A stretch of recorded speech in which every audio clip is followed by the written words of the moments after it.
भाई और बहनों, किसी महान इंसान ने कहा है कि काबिल बनो, सफलता झक मार के तुम्हारे पीछे आएगी।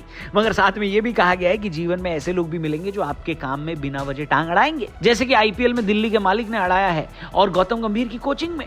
आज क्रिको की स्टोरी सिर्फ स्टोरी नहीं है, आज क्रिको में आग लगेगी आग, क्योंकि साउथ अफ्रीका के खिलाफ वनडे सीरीज जीतने के बाद प्रेस कॉन्फ्रेंस में जो हुआ वो सिर्फ एक कोच का बयान नहीं था, वो गौतम गंभीर का गुस्सा था, चेतावनी थी। मानो गौती भाई कह रहे हैं कि ओ भाई दिल्ली से हूं बेन स्ट्रोक। हेलो हाय नमस्कार, क्रिको देख रहे हैं आप, मैं हूं रौनक। वनडे सीरीज में हमने अफ्रीकियों की धार को फीका किया और अब अगली वनडे सीरीज जनवरी में खेली जाएगी जब न्यूजीलैंड की टीम भारत आएगी। फिलहाल भारत साउथ अफ्रीका पर मिली वनडे जीत की खुशी में डूबा है, मगर इसी बीच टीम के हेड कोच गौतम गंभीर गुस्से में है। वो आईपीएल के एक टीम ओनर से गुस्से में चल रहे हैं। मगर क्यों? तो वाइजैक के ओडीआई के बाद जो गौतम गंभीर के साथ प्रेस कॉन्फ्रेंस हुई तो उनसे किसी ने पहला सवाल ही बवाल पूछ लिया और गौती भाई तिलमिला गए। सवाल था कि क्या स्प्लिट कोचिंग चाहिए, क्या टीम इंडिया के पास लाल गेंद का एक अलग कोच होना चाहिए, क्या गंभीर सही से नहीं चला पा रहे टीम। अबे साले, अरे भाई ये बात कौन कर रहा था? कोई महान क्रिकेटर, कोई 100 टेस्ट खेलने वाला, कोई 15 साल का अंतरराष्ट्रीय अनुभव वाला बंदा? नहीं, ये सवाल पूछा है एक आईपीएल फ्रेंचाइजी के मालिक ने। यानी टीम इंडिया को चलाने वालों को ज्ञान देने आ गए वो लोग जिनका काम आईपीएल में टीम खरीदना है, न कि देश की टीम पर उंगली उठाना। और इसी सवाल पर गंभीर का पारा चढ़ गया।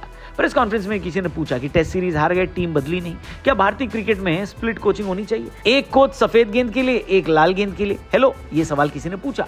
गौतम गंभीर जो हर सवाल का बड़े ठंडे दिमाग से जवाब देते हैं, उनकी आंखों में एक पल के लिए चिंगारी दिखी। वो झुककर माइक की तरफ आए और कहा, सबसे हैरानी की बात यह है कि जिन लोगों का क्रिकेट से कोई लेना देना नहीं है वो लोग इस टीम के बारे में बातें कर रहे हैं। आईपीएल टीम मालिक अपने दायरे में रहे।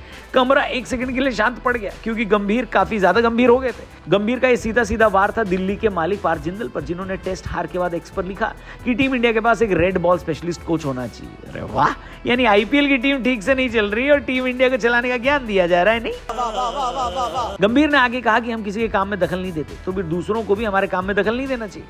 बात यहीं खत्म नहीं हुई क्योंकि ये तो बस शुरुआत थी। गंभीर ने आगे कहा कि सब लोग बस हार पर बात कर रहे हैं। किसी एक पत्रकार ने यह नहीं लिखा कि हमने दूसरा टेस्ट अपने रेगुलर कप्तान के बिना खेला। ऊपर से शुभमन गिल पहले टेस्ट में गर्दन की चोट से जूझ रहे थे, वो दोनों इनिंग में बैटिंग नहीं कर पाए, पर इस पर किसी ने चर्चा नहीं की। गंभीर का गुस्सा इस बात पर भी था कि इंडिया हारती तो बहस शुरू होती है, पिच खराब थी, चयन खराब था, गेंदबाजी गलत थी, लेकिन कोई ये नहीं सोचता कि एक टीम में जब बदलाव चल रहा होता है तो परिणाम भी प्रभावित होते हैं। गंभीर बोले, हम बहाने नहीं बना रहे, पर सच है कि टीम ट्रांजिशन में, कप्तान उपलब्ध नहीं था, खिलाड़ी चोट से लौट रहे थे, लेकिन इस पर कोई बात ही नहीं करता, बस आरोप लगाते रहते हैं। दिल से लगता है भाई। गंभीर की आवाज में दर्द था, वो दर्द जो 2012 के बाद, 13 के बाद, 2015 के बाद कई बार गंभीर खुद झेल चुके हैं। एक समय भारत के सबसे भरोसेमंद ओपनर और वर्ल्ड कप फाइनल के हीरो, कोलकाता के कप्तान और ट्रॉफी विनिंग कोच रहने वाले गंभीर पर कई महीनों से आरोप लग रहे हैं कि उन्होंने टीम इंडिया का बैलेंस बिगाड़ा, और इसी बात पर गंभीर लगातार आपत्ति जता रहे हैं। अब जरा उस आईपीएल मालिक पर वापस आते हैं जिन्होंने कहा रेड बॉल स्पेशलिस्ट कोच चाहिए।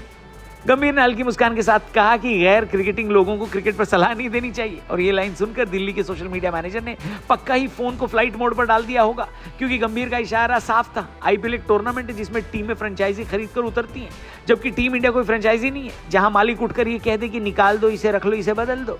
इस पूरे मुद्दे पर मैं आपकी राय जानना चाहता हूं कि प्रेस कॉन्फ्रेंस में गौतम ने जैसे रिप्लाई किया, जैसे वो थोड़ा सा भड़क गए, आपको क्या लगता है गौतम का रिएक्शन सही था या फिर सही नहीं था? जो भी हो आपकी राय, बातें हमें कमेंट करके बताएं। क्रिकेट से जुड़ी बहुत सारी बातें और वीडियोस इसी चैनल पर हम लाएंगे। फिलहाल यहां से जाएंगे, चैनल सब्सक्राइब करके जाना। Thank you for watching crico. कल मिलते हैं, बाय बाय।